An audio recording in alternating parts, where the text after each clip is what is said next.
To be or not to be? This is the question. This is a famous line taken from Hamlet, written by Mr. William Shakespeare. This is a, I should say, soliloquy written in blank verse. So today's our topic is blank verse. Good morning, everybody. My name is Gaurav Sharma, and I welcoming you all on Literaries Adda. Let's move forward with a new topic, that is blank verse.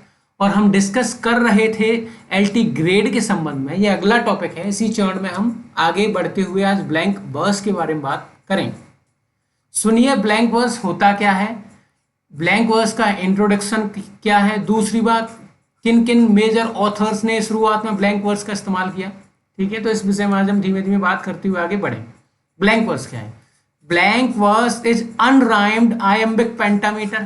ठीक है, जो levels होते हैं, जैसे डा डम के phase में रहते हैं, पहला अनस्ट्रेस्ड और दूसरा स्ट्रेस्ड। ठीक है, अनराइम्ड, इनमें राइम स्कीम कभी नहीं होती। ब्लैंक वर्स में दो तरह की पोइट्री लिखी जाती है, एक तो राइम स्कीम में लिखी जाती है, दूसरी अनराइम्ड रहती है ना। अनराइम्ड रहे लेकिन उसमें मीटर का पूर्णतः प्रयोग किया जाए तो ऐसी पोइट्री को ही हम ब्लैंक वर्स के नाम से जानते हैं। ठीक है, देखिए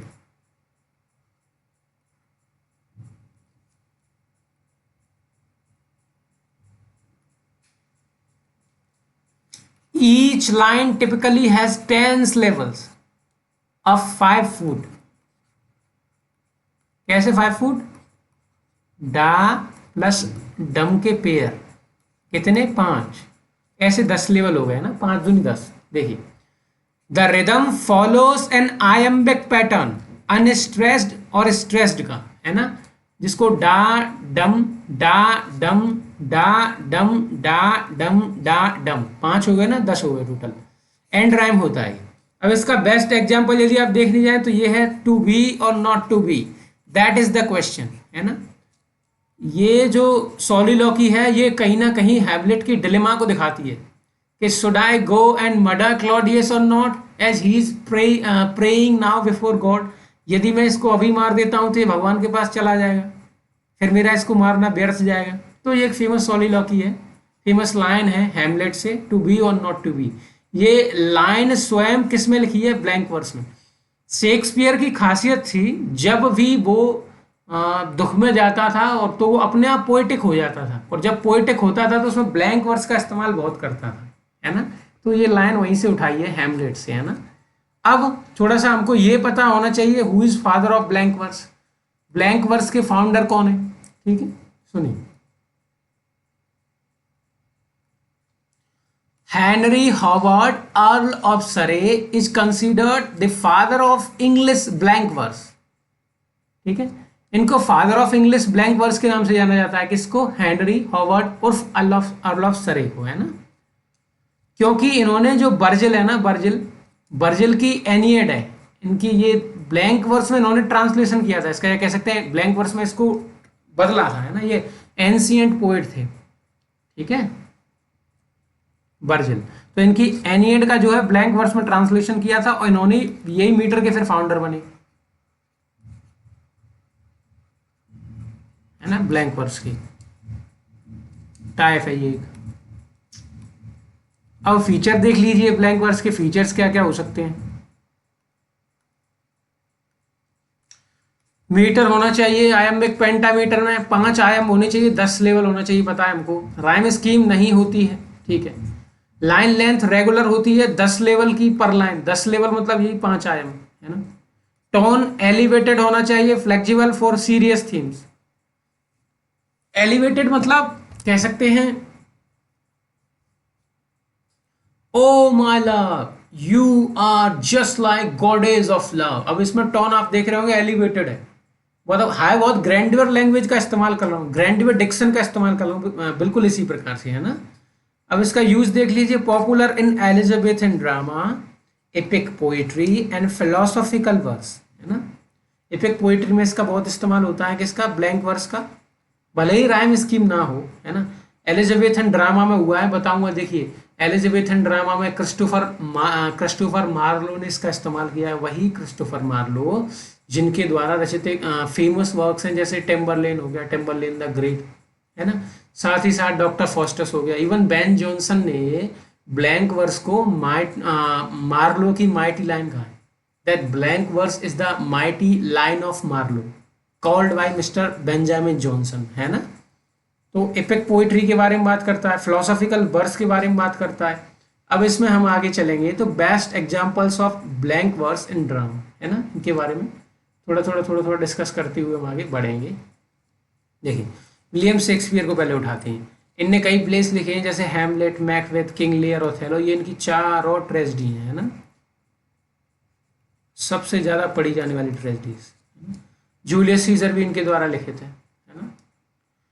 Shakespeare used blank verse masterfully for dialogue and soliloquies, है ना। वो to be and not to be, ये भी सॉलिलॉकी है ना। डायलॉग्स और सॉलिलॉकी के लिए ब्लैंक वर्स का इस्तेमाल करते थे। अब ये एग्जाम्पल देख लीजिए मैकबेथ से। Tomorrow and tomorrow creeps in this petty pace from day to day, है ना। तो जो मैकबेथ थे, उनकी जो लेडी मैकबेथ थी, जिन्हें कई क्रिटिक्स ने फोर्थ विच कहा है, 3 विचेस उसमें ऑलरेडी थी, लेकिन क्रिटिक्स ने उनकी वाइफ को ही विच बताया है, ठीक है, मैकबेथ की वाइफ को। तो ये जो क्रीप है ना, मतलब वो पागल हो गई थी एक तरह से, उनकी वाइफ, है ना। स्लीप नो मोर, वो सो नहीं पा रही थी, इनसोम्निया हो गया था, है ना। तो क्रीप नो मोर, है ना। तो ऐसे ही कह रहे थे कि डेथ क्रीप कर रही है चेहरे पे धीमे धीमे। तो ये वहीं से एक लाइन उठाई गई है कि tomorrow and tomorrow creeps in this petty pace from day to day, है ना। चलिए अगले पे देखते हैं। अगले ऑथर के तौर पे हम क्रिस्टोफर मार्लो को देख सकते हैं। ये एलिजाबेथन प्लेराइट है ना। सुनिए साहब, फेमस वर्क है Doctor Faustus Tamburlaine, one of the earliest to use blank verse effectively on the stage. पहली बार कहीं किसी ने स्टेज पर इसका प्रयोग किया था ब्लैंक वर्स का, इसीलिए ब्लैंक वर्स को मार्लो की माइटी लाइन कहा गया। किसके द्वारा? बेंजामिन जॉनसन के द्वारा। ये पूछा गया क्वेश्चन है। Was this the phase that launched 1,000 ships and burned the topless towers of Ilium? ये लाइन उठाई गई है डॉक्टर फॉस्टस से। कहां से? डॉक्टर फॉस्टस से। ये लाइन कही जाती है हेलन के लिए। जब मेफेस्टोफेलिस हेलन को डॉक्टर फॉस्टस के सामने ले आता है, तब ये चेहरा देख के कहता है, क्या ये वही फेस है जिसकी वजह से ट्रॉय में युद्ध हुए, जिसकी वजह से इलियम में 1000 शिप लॉन्च हो गए लड़ाई के लिए? क्या ये वही औरत है जिसके लिए इतना संघर्ष हुआ? ठीक है, तो ये लाइन वहीं से रेफरेंस्ड है कि was this the face that launched 1000 ships and burn the topless towers of Ilium, है ना। तो ये दूसरे ऑथर हो गए आपके मिस्टर क्रिस्टोफर मार्लो। अब हम इसमें आगे और चलते हैं। अब हम बात करेंगे जॉन मिल्टन की, है ना। देखिए साहब, जॉन मिल्टन एपिक पोएम इनके द्वारा रचित है पैराडाइज लॉस्ट, हमें पता है। Written entirely in blank verse, पूरी तरह से पूर्णतः से ब्लैंक वर्स में लिखा गया है। राइम स्कीम होना उससे फर्क नहीं पड़ता। Of man's first disobedience and the fruit of that forbidden tree whose mortal taste, वो फ्रूट खाया जिसको खाने के बाद में इंसान को मौत आ गई। यही इसकी थीम है पहली बुक की, है ना। टोटल 12 बुक्स हैं इसमें। और ये क्वेश्चन भी था इस बार MPPSC असिस्टेंट प्रोफेसर का। और ये जो थीम है ना, फॉल ऑफ मैन, है ना, that fall of man occurred because the man tasted forbidden fruit, है ना। उसके बाद उसको मौत आ जाती है, मतलब वो नॉलेज वाला फ्रूट खा लेता है। गॉड मना करते हैं कि ये जो ईडन गार्डन में जो वृक्ष लगा हुआ है, इस पे जो फल लगा हुआ है, इस फल को आपको नहीं खाना है।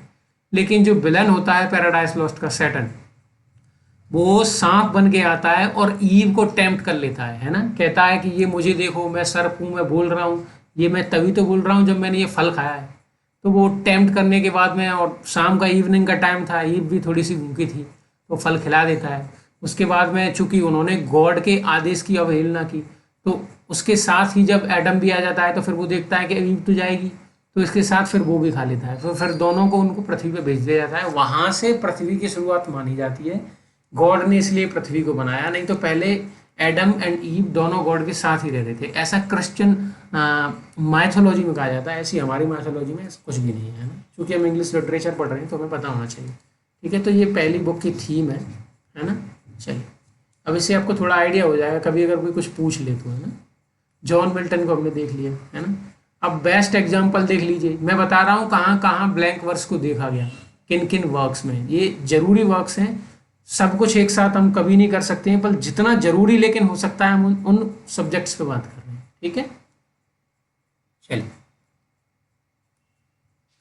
अब best examples of blank verse in poetry, है ना। जॉन मिल्टन का Paradise Lost, a monumental epic poem in English literature, हमको पता है। Elevated blank verse to philosophical and religious heights. Philosophical बात तो चली रही है कि वही बात कि राजा का बेटा ही राजा क्यों बनेगा, राजा वो क्यों नहीं बन सकता जो लायक है। तो बिल्कुल इसी प्रकार से जो सैटर्न होता है, जो गॉड होते हैं ना, गॉड का जो सन होता है, तो गॉड का उत्तराधिकारी कौन होगा, उनका सन। लेकिन सैटर्न का जो पूर्व में नाम लूसीफर था, वो गॉड का कह सकते हैं एंजल था, है ना, गॉड की सर्विस में था। तो उसने कुछ और एंजल्स को इकट्ठा किया, है ना, सबको इकट्ठा करके उनने एक कंपनी बनाई और गॉड के खिलाफ विद्रोह कर दिया कि आपका लड़का ही सत्ता क्यों संभालेगा, हम क्यों इस लायक नहीं, राजा का ही बेटा राजा क्यों बनेगा। तो ये कह सकते हैं एक रिलीजियस साइड का फिलोसॉफिकल है, फिलोसफी है कि जो लायक है वो राजा क्यों नहीं बन सकता। तो कुछ ऐसे थीम्स आपको देखने को मिल जाते हैं। ठीक है, अब ये मैं आपको मोटी मोटी ये मान लीजिए एक तरह से स्टोरीज सुना रहा हूँ। अगर आप ध्यान से सुन रहे होंगे और यदि आपने नहीं भी कहीं पढ़ा होगा तो आपको आइडिया हो जाएगा कि किस वर्क में क्या है। ठीक है, इसलिए धीमे धीमे बताता जा रहा हूँ, सुनते जाइए धैर्य के साथ, जरूर आपको कहीं ना कहीं काम आ जाएगा, मेरी गारंटी है इस बात की। आगे सुनिए, विलियम वर्ड्सवर्थ साहब को ले लीजिए। इनके द्वारा रचित एक फेमस वर्क है, उसको प्रेल्यूड के नाम से जाना जाता है, an autobiographical epic in blank verse.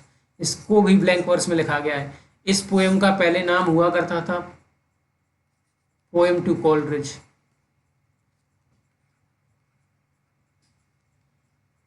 है ना। बाद में इसका नाम बदल दिया गया, इसको कंप्लीट किया गया वाइफ के द्वारा। इसकी वाइफ, विलियम वर्ड्सवर्थ की वाइफ।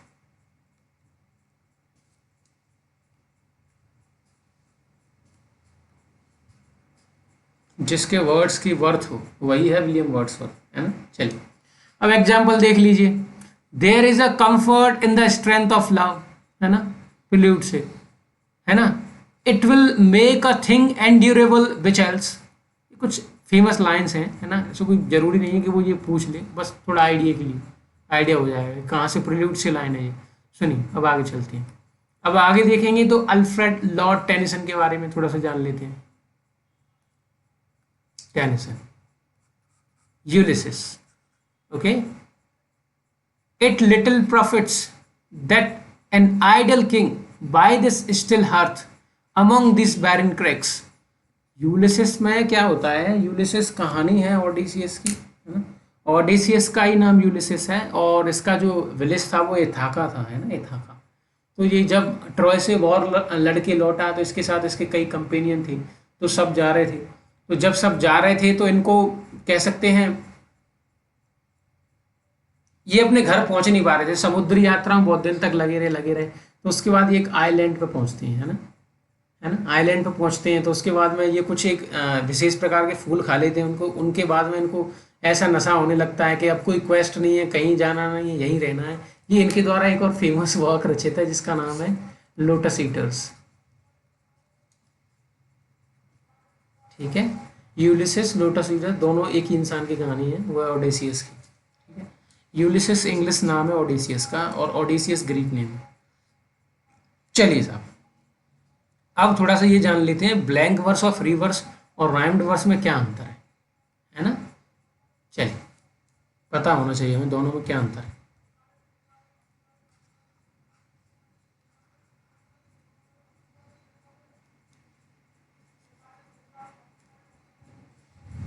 सुनिए, ब्लैंक वर्स की बात कर लेते हैं।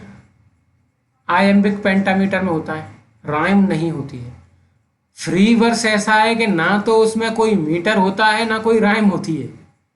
अब राइम्ड वर्स में मीटर जरूर होगा और उसके साथ ही उसकी राइम स्कीम भी आएगी, मीटर के साथ राइम स्कीम भी होगी। क्या समझे? ब्लैंक वर्स मीटर फॉलो करता है, राइम फॉलो नहीं करता। फ्री वर्स में ना तो मीटर होता है ना राइम होती है, लेकिन जो राइम्ड वर्स होते हैं उनमें कोई ना कोई मीटर जरूर होगा और फिर राइम स्कीम होगी। ये हमने इतना यहाँ तक बात कर ली है।